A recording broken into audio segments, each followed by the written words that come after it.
Hello students, how are you all? So I'm Rajni Mamgai, NEET biology expert. So today we are just going to discuss कि मतलब NCERT कैसे आप पढ़ सकते हैं, right? जो क्योंकि इस बार तो क्वेश्चन एकदम डायरेक्ट ही एनसीईआरटी से थे, तो कहीं से भी आप देखेंगे कोई भी क्वेश्चन अगर देखेंगे तो बिल्कुल आपको एज इट इज एनसीईआरटी में सारी लाइन मिल जाएंगी, राइट? और थोड़ा सा एप्लीकेशन बेस्ड कुछ कुछ क्वेश्चन थे जिसमें कैलकुलेशन करनी थी, बट अगेन जिसको कॉन्सेप्ट अच्छे से पता होगा तो उसको कोई मुश्किल लगा नहीं होगा पेपर, है ना? तो आप अब एक एक एनसीईआरटी लाइन स्किप ना हो उसके लिए आप क्या करेंगे और कैसे इसको प्रिपेयर कर सकते हैं बहुत ही इफेक्टिव वे में कि आपके नोट्स भी प्रिपेयर हो जाएंगे और प्लस आपके पास बहुत अच्छा एक रिवीजन, मतलब आप अपने रिवीजन के अपने अकॉर्डिंग सारे क्वेश्चंस बना सकते हैं। तो जैसे यहाँ पे लेट्स से कॉकरोच का एक एग्जांपल देखते हैं, राइट? तो यहाँ पे कॉकरोच का एक पैराग्राफ है ये वाला जिसमें सारा उसको इंट्रोडक्शन दिया हुआ है, उसकी क्लासिफिकेशन, उसकी हाइट, लेंथ, उसका कलर और कैसे कैसे उसकी बॉडी में क्या क्या पार्ट्स होते हैं, थोड़ा बहुत ऐसे कहाँ रहता है, रात को देखता है, नॉक्टर्नल विजन के बारे में बता रहा है। नॉक्टर्न मतलब रात को बहुत एक्टिव हो जाता है। उसके बाद ओमनीवोर्स मतलब वेज नॉन वेज सब खाएगा। और यहाँ पे ये डैम प्लेसेस गीली जगह पे रहता है जैसे हमारे बाथरूम में, किचन में, राइट? और ऑब्वियसली घरों में रहता है एज अ, ये घरों में हमारे रहता है और पेस्ट की तरह काम करता है। तो सबको पता है पेस्ट मतलब सारी चीजों को डैमेज वैमेज भी कर रहा होता है और बीमारियां भी फैला रहा होता है। तो मतलब सिंपल सी बात है, इंट्रोडक्शन में इतना चीज दिया हुआ है। तो अब आपको एक एक लाइन के नोट्स बनाने हैं या फिर और इफेक्टिव वे में इसको कैसे पढ़ सकते हैं जिससे एक भी चीज स्किप ना हो, line by line, line by line. जैसे ये एक पैराग्राफ दिया हुआ है, इस लाइन में से क्वेश्चन उठाओ कि नीट कैसे क्वेश्चन दे सकता है, राइट? तो जैसे सपोज यहाँ पे कॉकरोच का हम देख रहे हैं इंट्रोडक्शन। तो इंट्रोडक्शन में पहली लाइन से क्वेश्चन क्या बन सकता है, इंट्रोडक्शन से कौन कौन से क्वेश्चन बन सकते हैं, ये देखो। Cockroaches are dash in colour, brown, black, bright yellow, red, green, all of the above. तो ये आपको आंसर मिल जाएगा पहली लाइन से। तो पहली लाइन में ये सारी चीजें दी हुई हैं, देखो कौन कौन से कलर में यहाँ पे मिलते हैं कॉकरोच। Got it?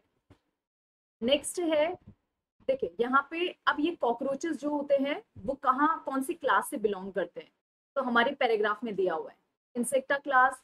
फाइलम कौन सा है? ऑब्वियसली आर्थ्रोपोडा है।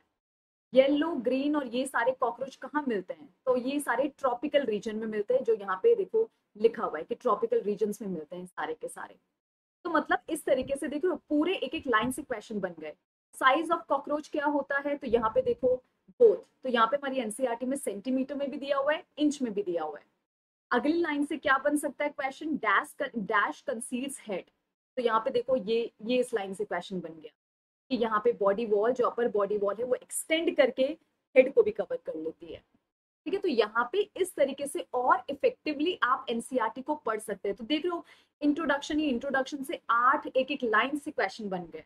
तो इससे यहाँ पे नोट्स भी कंप्लीट हो गए और ऑब्वियसली रिवाइज रिवाइज भी अच्छे से हो जाएगा।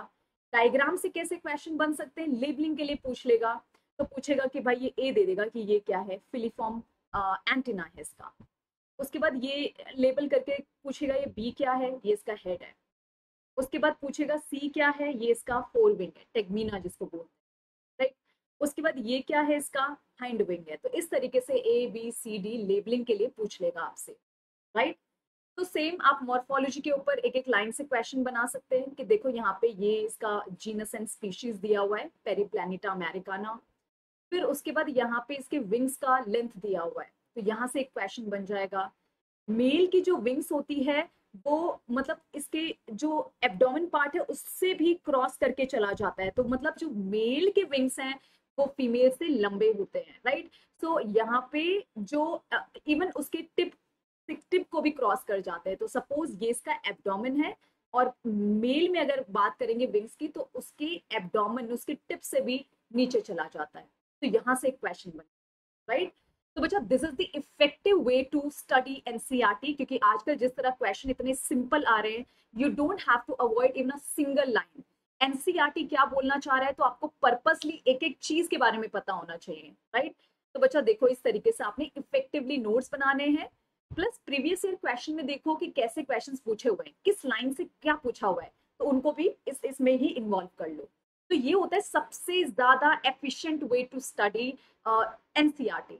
बाकी ये कॉकरोच के और भी सारे नोट्स मैंने बनाए हुए, मतलब ये कॉकरोच का पूरा पूरा क्वेश्चंस मैंने शेयर किए हुए हैं टेलीग्राम चैनल पे। तो जो भी बच्चों ने टेलीग्राम चैनल नहीं ज्वाइन किया, join the Telegram channel, right.